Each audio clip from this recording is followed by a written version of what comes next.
State regime media, which calls itself Fox, is in a full collapse mode as Donald Trump is absolutely plummeting. As Trump's plans blow up, Fox needs to create distractions. So what are they doing? They bring in Sydney Sweeney. That's their go-to distraction, something that nobody is talking about, nobody cares about. This is what they show their viewers to distract from what's really going on in the world and Trump's devastation that's being inflicted. Watch what they do on state regime media. Play this clip. Sydney Sweeney's everywhere. Now, we are in the news business, so we have to cover her. It's our duty. Next up on state regime media, you have Laura Ingraham attacking the Republican governor of Utah for appearing on a show with the governor of Pennsylvania, Josh Shapiro, and they both are talking about how, Donald Trump is someone who is really harmful to this country. And watch as Fox goes into full state regime mode, which is what it is. Here, play this clip. So this idea that Trump's tone is why they really have trouble with Trump is a joke. And any Republican who gives any sway to this whatsoever, putting his finger on the scale for someone like a Shapiro, oh, he'd be a good presidential candidate. That's what Spencer Cox said today.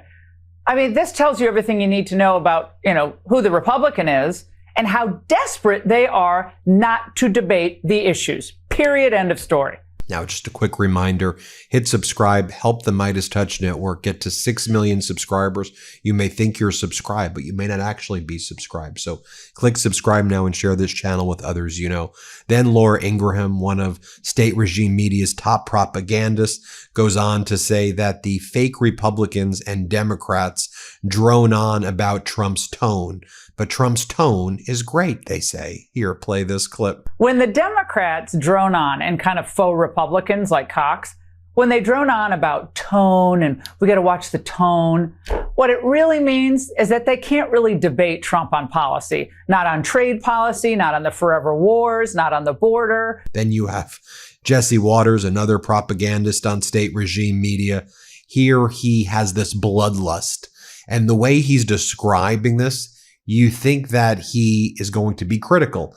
The United States taking over Latin America to steal its minerals. That's what we should always be doing. State regime media, which calls itself Fox in this regard, it's very similar to Russian state regime media, which views Russia as this imperial conquest machine to take over and seize Ukraine and these territories. That's exactly what Jesse Waters and the propagandists are. Watch what they say here. Play this clip. Trump just said, expect land strikes in Latin America. Trump just said Maduro's days are numbered, and then he said Mexico and Colombia better watch out.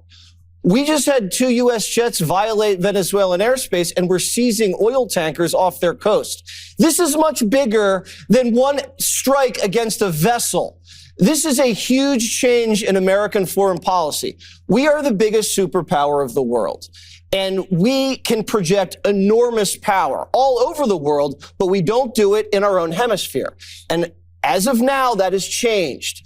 This is now a goal to dominate Latin America. They have mineral wealth. Going back to Ingraham, her guest talks about how they're terrified that both the House and the Senate could potentially be flipped to blue. Here, play this clip. And I think the larger fear should be for voters is that, we have midterms next year. You've got both chambers of Congress on the cusp there. Both are perfectly gettable by Democrats in the election. And my fear is that if Democrats do take control of either chamber of Congress, this is what is everything that Trump is trying to do to bring up wages and bring peace to our country, bring peace to the world, bring prosperity to America. Every piece of his agenda will be ground down to a halt with efforts by Democrats and then middling Republicans like this who are, all they are consumed with is their hatred of Donald Trump. And they're going to stop this agenda, and it's going to be very, very bad for the American people. Then you have Greg Gutfeld and Brian Kilmeade, incredibly nervous about how the House is increasingly looking like it's going to be going to the Democrats in the midterms. Play this clip. That is an interesting point. Game it out. What if they did win back the House? Yeah, what's your plan? What would you do? You know what they would do? Launch impeachment. It would be impeachment. Yeah, I don't think the House is lost. I think it's going to be how this year plays out. I think Trump's going to take it like he's president. There's going to be a convention this summer. He's going to go out and treat it the same exact way, try to gain momentum. And all you could be asked for is to be judged on your report card. The report card's going to be how the big, beautiful bill performs. And if it bombs, Democrats will have a field day, 63 seats, shellacking, everything. But if he begins to surge, that's what's gonna matter, and he'll dominate the news cycle. Then you just have regime media lying to the people and doing it in kind of weird, racist ways also, and just strange ways. Like Jesse Waters was like, because Trump is friends with the Muslims, our gas is below $2 a gallon. Our gas is not below $2 a gallon. And in general, prices are more expensive. Like, why don't you just stick to the objective facts? Like, we're not stupid. Like, we go out of our homes. We know what gas costs. We know what the groceries cost. We know what the products cost. We know that it's difficult to buy homes. And for many Americans, they can't buy any homes at all. People are living paycheck to paycheck. So just stop it. Just stop this crap. Here, play this clip. And since Trump's such good friends with the Muslims, we're getting $2 gasoline. Then you have Kevin McCarthy over on state regime media, the former spineless speaker who was replaced by an even more spineless speaker in MAGA Mike. Again, just kind of racist stuff. It's like, Jasmine Crockett, she makes Kamala Harris look bright. Look, you're telling on yourself here, Kevin McCarthy. You were so spineless. You were so intellectually deficient that you have to belittle others. Just go away, man. Go away. Here, play this clip. They still got another Democrat or two in, but oh my God, she makes Kamala look bright. She does. Kamala probably told her to run. Who knows? Look, last minute shopping during the holidays is the worst. You're probably running out of ideas. The stores are packed and forget about finding parking. That's why Aura Frames has become my go-to last minute lifesaver. It's a gift that actually feels thoughtful and personal. I'll be honest, I typically struggle with ideas for what to buy for my family, my parents, my siblings, all of them. So I tend to put it off because I want something special, something memorable. And in my opinion, Aura Frames is the best gift for that. Here's why. Aura Frames lets you share photos or videos from any device and they'll instantly appear on the frame wherever it is in the world. It could be at your home, your office, or across the country, even across the world, wherever you want to share it. And the quality, it's incredible. Aura displays photos in true color and automatically adjusts to the light level of the room. At night, when you turn out the lights, the frame turns off too, saving energy and letting you sleep. And setup is ridiculously fast. It only takes about 2 minutes using the Aura app. You just download the app, connect to Wi-Fi, preload your photos before it ships, add a message, and then keep sharing photos and videos all year long. Every frame even comes in a premium gift box with no price tag, ready to gift. You can't wrap togetherness, but you can frame it. For a limited time, save on the perfect gift by visiting auraframes.com to get $35 off Aura's best-selling Carver matte frames, named #1 by Wirecutter, by using promo code MIDAS at checkout. That's AURA frames.com, promo code MIDAS. MEIDAS. This deal is exclusive to listeners and frames sell out fast, so order yours now to get it in time for the holidays. Support the show by mentioning us at checkout. Terms and conditions apply. Then you have Trump's top economic advisor, Kevin Hassett, saying people are looking in those wallets and seeing how rich they are right now. Yeah, that's not happening. Maybe you are, Kevin, and maybe Trump's oligarch friends are, Kevin, but not the American people, Kevin Hassett. Here, play this clip. And so what's going to happen is that people are going to look at their wallets and they're going to understand how good Trump has been for the economy, as they did in 2019 as well. Then they bring on Beavis and Butthead over here. They got Sean from the Real World Road Rule Challenge. Sean Duffy is currently our transportation secretary. Not sure why. And then they bring in this other guy who is a nutrition and fitness specialist because they're pushing pull-up bars and workout machines in airports, and they want to do $1 billion of our taxpayer money to build pull-up bars and make people sweaty in airports. Here, play this clip. I want to commend Secretary Duffy and Secretary Kennedy for this initiative. You think the goal here is not for people to get sweaty in airports. Nobody wants to be sitting next to somebody smelly on an airplane. But No sweating, Brian. But, even micro workouts are valuable for humans, mini gyms. We just want to put in simple equipment that everyone can use that can encourage people in airports to get a little bit of movement, 5 minutes of movement here and there, and to create an atmosphere that's really friendly toward people working out. And then Duffy reinforces that this is their big priority. Here, play this clip. President Trump and I are working on that. By the way, just a quick note, Brian. We hired a project manager. In 5 minutes, Donald Trump saved us $200 million on that contract. He's remarkable. But as people travel through our skies, we want to have the most enjoyable experience for them. And we know that we have families and nursing mothers. Someone might want to come through and do a couple pull-ups. We're open to any ideas that airports have to make the experience better. Why don't you make travel more affordable? Why don't you make the food at airports more affordable? Why don't you make the overall experience more consumer friendly? Why don't we make sure to hold airlines accountable for screwing and defrauding consumers? The pull-up bars is not on a list of things that we are looking for right now. But that just shows you how weird and twisted and sick this regime is. Speaking about weird, twisted, and sick, they then bring in their secretary for the Housing and Urban Development, HUD, the housing secretary. And rather than talk about actually increasing the supply of housing and how we're going to build more houses and make them more affordable, I mean, this guy's basically removed affordable housing from HUD's priorities.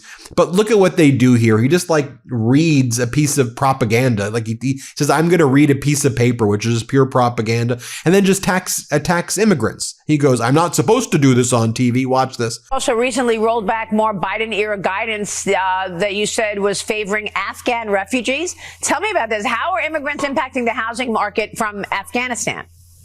Yes, ma'am. And, I'm glad you brought that up. And Maria, I know I'm not supposed to do this on TV, but I want to read this so the American people, Democrat, Republican, liberal, conservative, understand what's going on during the Biden administration.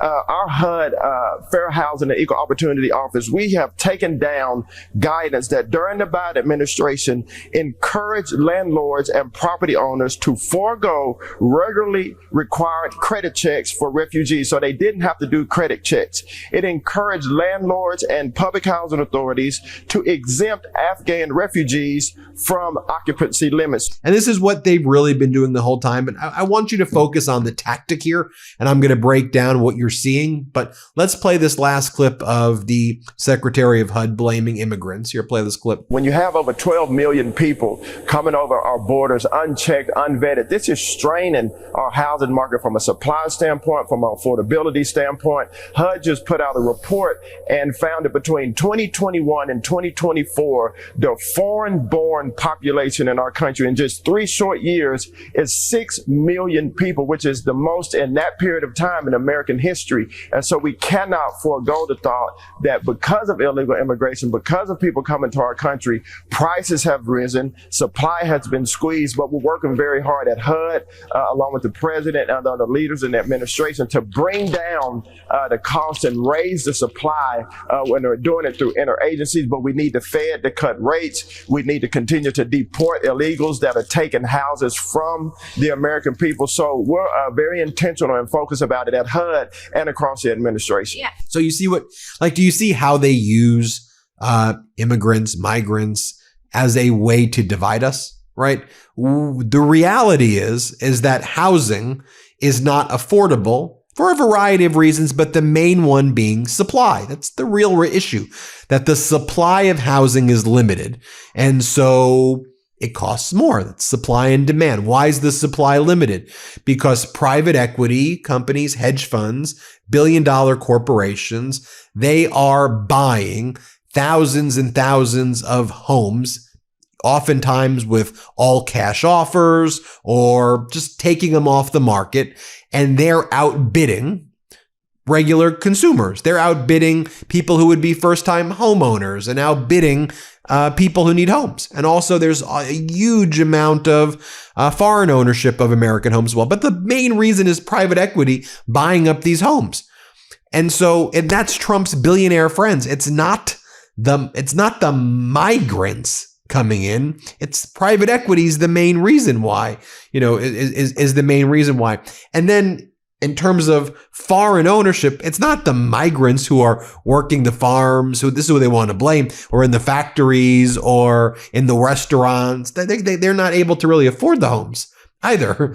It's coming from the wealthy people from China, or the wealthy people from Europe, or the wealthy people who are scooping up homes in America as investment properties that they often don't even live in to bring their money here. And so we have to think about what the real issues are, but they want to blame it on migrants. You see what they're doing there? They blame transgender people, they blame migrants, they blame everybody, other than the fact that they're the ones who are they're distracting you because it's the billionaires and the oligarchs who are screwing you. It's the Trumpers who are screwing you. The people who then beg for bailouts for themselves when they screw it all up. But when you say, hey, why are you stealing from me? Or can we be more equitable in this? Like, why are you paying less taxes than I am? Socialism! Communism, rah, rah, rah, rah. Watch their tricks. These right-wing oligarchs, they're con artists, they're scammers. A lot of them are criminals. They're bad humans. Trump, bad human, bad person, evil, criminal, felon, sexual abuser. We got to call them out and just say what they are. Bad. They're bad people who are predators, who want to harm you. They're hateful people, evil people. That's what we got to stop. Anyway, hit subscribe. Let's get to 6 million. Thanks for watching. New Midas merch. Head to store.MeidasTouch.com today and get yourself the best pro-democracy gear and show your support. That's store.MeidasTouch.com.